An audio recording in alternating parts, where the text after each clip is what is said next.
কর্তৃক আয়োজিত প্রবাসীদের আজকের এই সমাবেশে আমরা সশ্রদ্ধ চিত্তে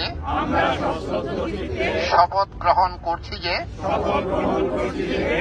এক সাগর রক্তের বিনিময়ে অর্জিত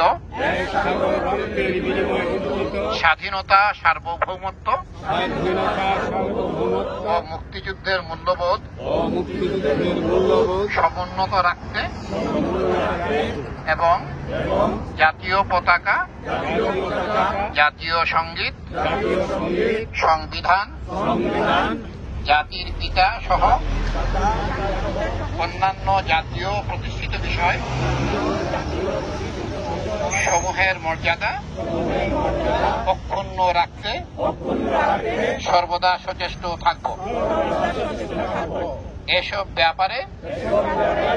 ৭১-এর পরাজিত